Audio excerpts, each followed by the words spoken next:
Your AC isn't weak. It's being sabotaged by a handful of habits most drivers never fix. Today, I'm giving you 9 underused, high-impact moves that make modern car ACs blow twice as cold fast. No fluff, no obvious, park in the shade cliches. We'll purge heat the right way, time recirculation for maximum chill, tune your blower for colder vent temps, and unlock hidden gains under the hood that 70% of drivers miss. Do these, and the air out of your vents goes from meh to meat locker, the kind of cold that shuts everyone up mid-complaint. This isn't theory, it's practical, repeatable, and it works on newer cars and most older systems. Ready to turn your dash into an ice maker? Let's go. Number 1. Purge the oven. Before you ask AC to cool it. When a car sits in direct sun, the interior can hit brutal temperatures. If you jump in and slam the AC button, you're asking a small evaporator to chill superheated air, plastic, foam, and glass all radiating heat back at you. Flip the script. Windows down, blower on high, AC off for the first minute while you pull away. This flushes the top layer of furnace air quickly. Watch your steering wheel stop radiating heat and the dash temp drop. That's your signal to seal the cabin and switch the AC on. Now the evaporator isn't fighting a sauna. It's working on air already dragged closer to ambient. Result: faster pull-down, colder vents in the first mile, and less compressor abuse. Most drivers skip this because it feels counterintuitive. Don't.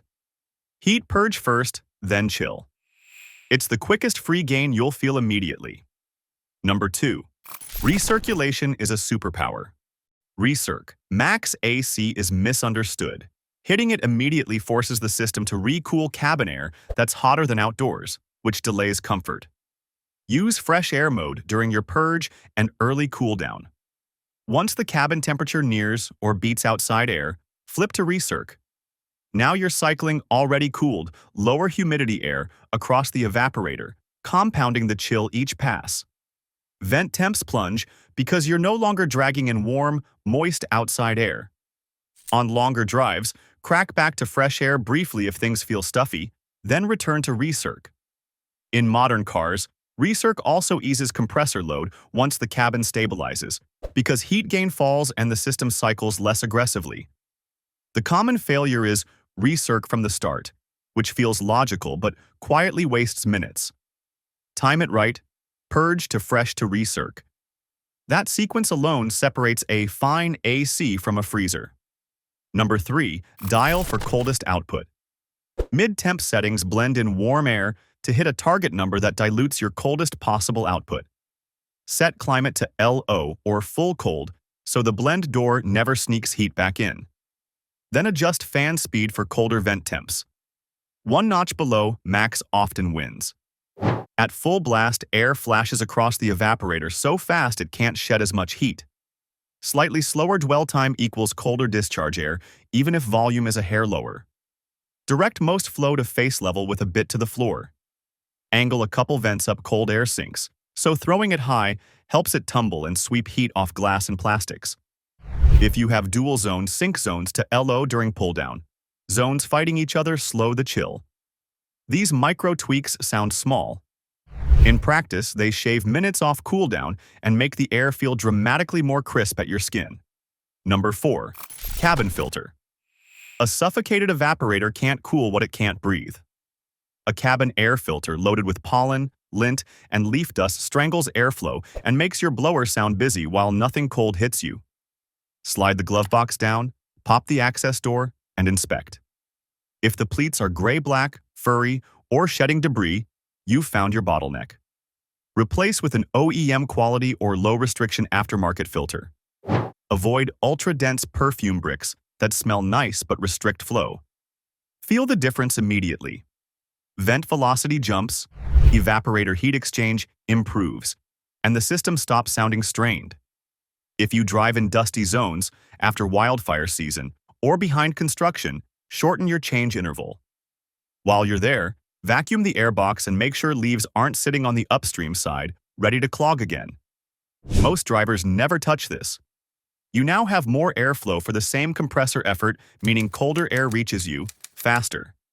If you're finding this helpful, hit that subscribe button right now so you never miss the challenge at the end of the video that will keep your every ride running stronger, colder, and longer. Number 5. Condenser cleanliness. The condenser is your heat dump. If its fins are packed with bugs, tar, or road grit, the refrigerant can't shed heat, so it returns to the evaporator too warm and your vents plateau at kinda cool. With the engine off and cool, rinse through the grill at a shallow angle to wash debris out of the fins, not deeper into them. If the fins are bent, use a fin comb lightly. Check that nothing blocks the lower fascia opening. Now watch behavior. Cold on the highway but warm in traffic usually screams dirty condenser or a weak cooling fan. When you hit AC at idle, that electric fan should spin up. If it doesn't, diagnose the relay, motor, or shroud. A clean condenser plus a healthy fan turns only cold while moving into cold anytime. This one fix is notorious for waking an underperforming system right up. Number 6. Win the pregame. You're not trying to cool the air, you're cooling a cabin full of heat-soaked mass. Reduce the heat load and the AC wins early. Park under cover when possible. If not, deploy a reflective windshield sunshade every time you step away in hot weather. Quality shades cut interior temps dramatically by reflecting IR, rather than letting the dash soak and re-radiate it.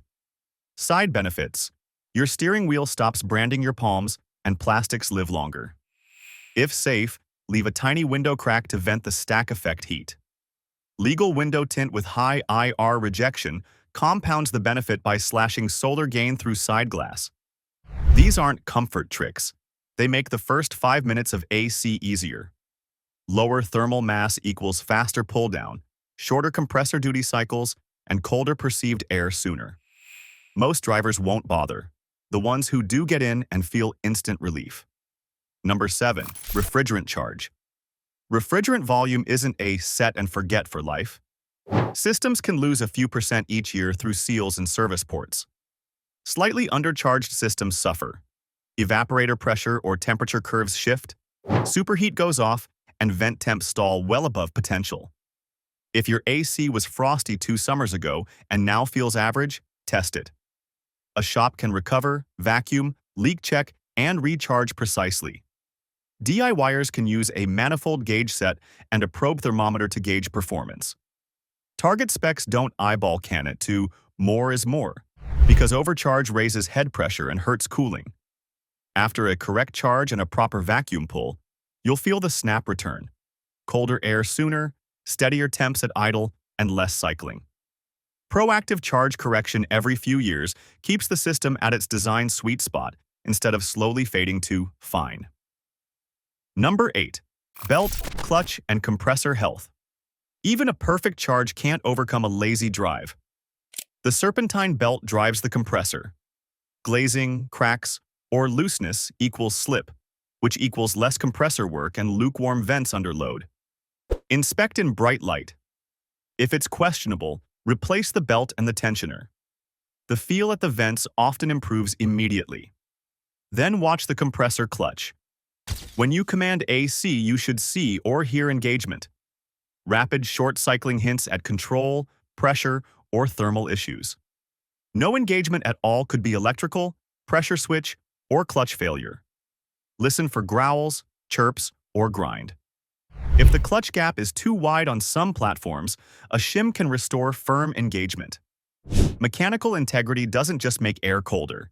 It cuts wasted engine effort and protects the compressor from overheating.